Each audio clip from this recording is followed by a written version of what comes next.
కార్యకర్తలు వాళ్ళ నాయకులు వాళ్ళ పార్టీ కార్యకర్తల గురించి ఏ విధంగా పట్టించుకుంటున్నారు అనేది ముందుగా ప్రశ్నించుకోవాల్సిన విషయం. ఎందుకంటే మీరు ఒకటి గతంలో మీరు చూసుకుంటా ఉండంటే మొన్న ఈ మధ్య జరిగినాయే చూసుకోండి. ఇట్లాంటివన్నీ వాళ్ళ ప్రభుత్వం దిగిపోయిన తర్వాత ఎటువంటివి తీసుకున్నారు, వాళ్ళు తీసుకున్న ఆలోచనలు కార్యకర్తకి ఎటువంటి విషయాల్లో నూరు పోస్తున్నారు. రపా రపా అని చెప్పేసి ఫ్లగ్ లైట్లు ఇస్తున్నారు, లేదంటే బారికేడ్లు లాగేసామని చెప్పేసి సూచనలు ఇస్తున్నారు, లేదంటే పంట పొలాల్లో రైతులు పండించుకునే పంట పొలాల్లో కూడా బళ్ళు నడిపించుకొని పంటలు నాశనం చేయండి అని చెప్పేసి వాళ్ళే ఉద్వేగపూర్వకంగా మీరు కానివ్వండి మేము చూసుకుంటాం అంటున్నారు.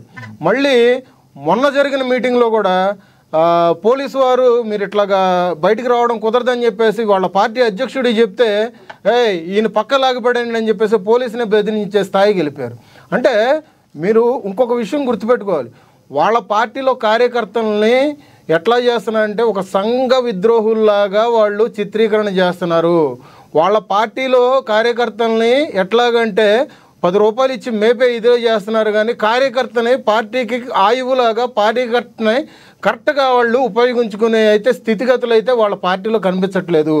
ఇక్కడ పార్టీకి కార్యకర్త ఎప్పుడైతే విమర్శించి ఎప్పుడైతే బయటికి వెళ్తాడో ఆ రోజే ఆ నాయకుడికి పార్టీలో విలువ ఉండదు, బయట ఆ పార్టీకి పతనం అయిపోవడం అయితే ఖచ్చితంగా అయితే జరుగుతూ ఉంటుందండి. మీ పార్టీ కార్యకర్తలకి మీరేం చెప్తారు? ఎవరైతే మీరు మాట్లాడుతున్నారో కొంతమంది ట్రాప్లో పడుతున్నారు అన్నారో ఆ కార్యకర్తలకి మీరేం చెప్తారు చెప్పగలరా? వాళ్ళు ఏంటంటే కొంచెం ఎందుకో మా పవన్ కళ్యాణ్ గారే ఒకసారి మీటింగ్లో అన్నారు, నా కుటుంబ సభ్యులు నన్నే తిడతారు, నన్నే పొగుడుతారు, నన్నే విమర్శిస్తూ ఉంటారు, నా మీదే సోషల్ మీడియాలో విరుచుకుపడుతూ ఉంటారని చెప్పేసి అన్నారు. ఏంటంటే తప్పు చేయకుండా ఏంటంటే నిక్కర్సుగా జెండా పట్టుకొని తిరిగే నా కార్యకర్త కదా సార్. ఇవాళ రోజున ఏంటంటే కొంచెం ఉద్వేగపూర్వకంగా ఖచ్చితంగా అయితే వాళ్ళు చేసే పోస్టులు కానీ సోషల్ మీడియాలో వాళ్ళు మాట్లాడే వాళ్ళ వ్యక్తిగతంగా వాళ్ళు చేసే కష్టం గురించి కానీ వాళ్ళంతా మాట్లాడుతున్నారు. బట్ ఏంటంటే వాళ్ళు చేసేది కరెక్టే. ఎందుకంటే మీరు అదే గుర్తుపెట్టుకోవాలి, కార్యకర్తని చెప్పిన ఆలోచనలే మళ్ళీ పార్టీ అధిష్టానం ముందుకు తీసుకొని తదుపరి కార్యాచరణ కోసం మేము చేస్తాం, అప్పటి వరకు మీరు ఆగండి అని చెప్పేసి అన్నారు. ఎందుకంటే ఏ పార్టీ కూడా ఫస్ట్ కార్యకర్త ఆలోచనలే తీసుకోవాలి, పరిగణలోకి తీసుకున్న తర్వాతే ఏదైనా చేయాలి. ఆ విధంగానే మా పార్టీలో అయితే కార్యకర్తల విషయంలో అయితే ఎటువంటి లోటుపాట్లు అయితే లేవండి. వాళ్ళు ఎప్పుడు ఏం చేసినా కానీ ఒక సభ పెట్టాలన్నా, పార్టీని భుజం మీద మూసుకెళ్లాలన్నా, ప్రజల పక్షాన్ని నిలబడాలన్నా, ప్రజలకు సహాయ సహకారాలు ఏదైనా అందించాలన్నా ఖచ్చితంగా అయితే మా వాళ్ళు ముందస్తుగా ఉంటారు. ఎందుకంటే మా పార్టీలో ఏదైనా కార్యకర్త కష్టం రావాలన్నా కానీ తల చందాన్న వేసుకొని ముందుకెళ్తూ ఉంటారు. అటువంటి మీ కార్యకర్తల ప్రాబ్లం ఉందని ఎవరు అనలేదు.